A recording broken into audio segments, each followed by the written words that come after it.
చిరు సరసాలకు మురిసిన సరదాలకు కొరతలు లేని కాపురం తెలియదు వేరు కావటం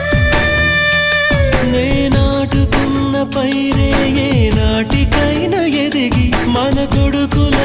రేపు నీ కడుపు పండులే గడిచిన గతమంతా చేదుగా మిగిలేనే కలిగిన చేదంతా తొలగునే ఇకపైనే